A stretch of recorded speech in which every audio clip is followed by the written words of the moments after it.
When dawn spread out of her finger-tips of rose, the rams began to stir, moving for pasture, and peals of bleating echoed round the pens where dams with uttered full called for a milking.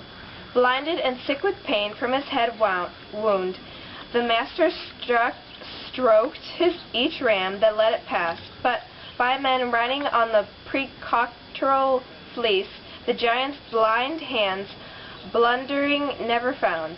Last of them all my ram, the leader came, weighted by wool and me with my medications. The Cyclops patted him, and then he said, "Sweet cousin ram, why lag behind the rest in the night cave?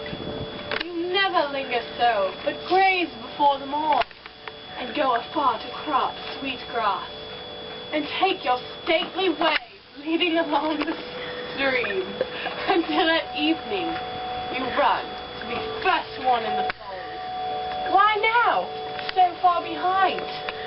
Can you be grieving over your master's eye?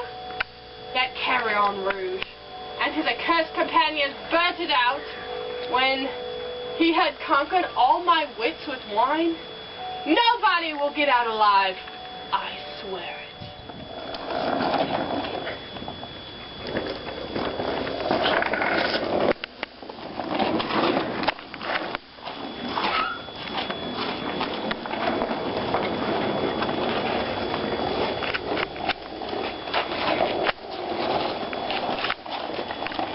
Go.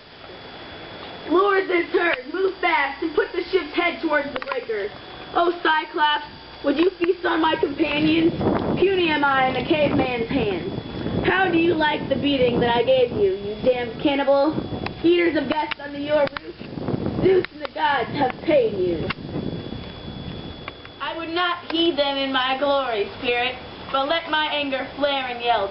Cyclops, if you ever mortal man inquire how you are put to shame and blinded, tell him Odysseus, raider of cities, took your eye, Laertes' son, whose home is on Ithaca.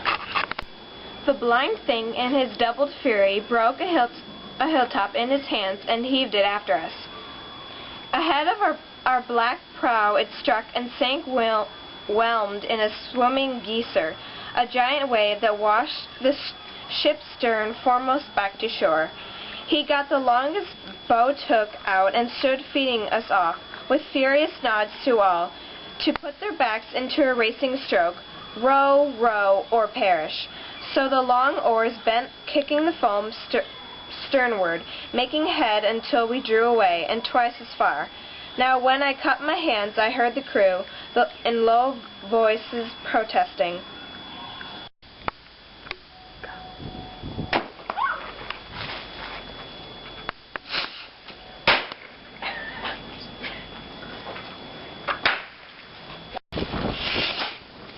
At this he stretched his hands out in his darkness toward the sky of stars and prayed Poseidon. At this he gave a mighty sob and rumbled. "Now comes the weird upon me, spoken of old. A wizard, grand and wondrous, lived here. Telemus, a son of Eurymus, great length of days he had in wizardly. Among the Cyclopses, and those things he foretold? For time to come, my great eye lost, and at Odysseus' hands. Always I had in mind some giant, armed in giant force, would come against me here. But this, you small, pitiful twiggy, you put me down in this wine. You blinded me. Come back, Odysseus, and I'll treat you well, praying the god of earthquake to befriend you. His son I am, for he by his avowal bothered me.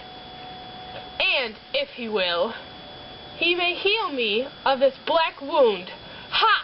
And no other of all the happy gods of mortal men."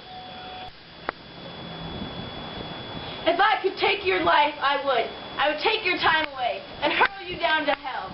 The god of earthquakes could not heal you there. God's sake, Captain, let him alone. Why bait the beast again? Aye, he'll smash our timbers and our heads together.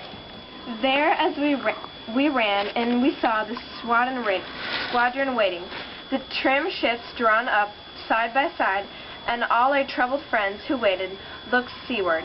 We beached here, grinding Q in the soft sand, and waded in ourselves on the sandy beach. Then we unloaded all the Cyclops' flak to make division, share and share alike.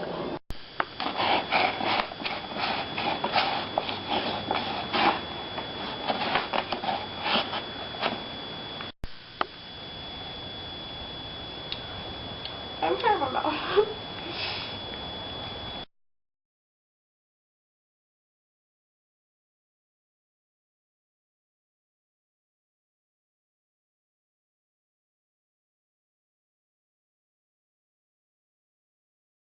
Hey.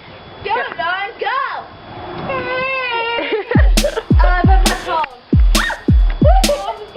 No, we should do reef. Load this herd and move fast.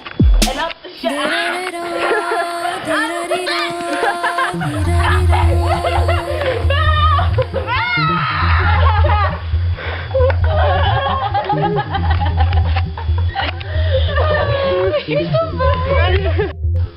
At this he gave a mighty sob and rumbled. God's sake, Captain, why beg the beast again? Let him alone. If I could take your life, I would take your time away and hurl you down to hell. The earthquake.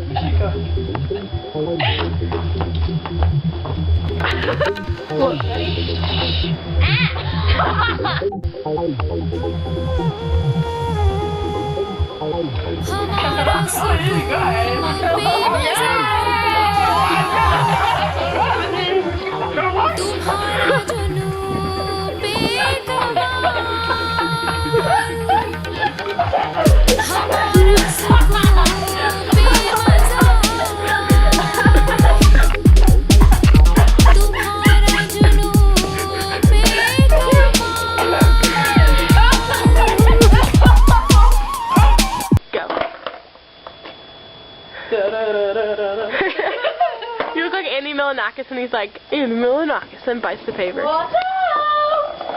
Skateboard coming!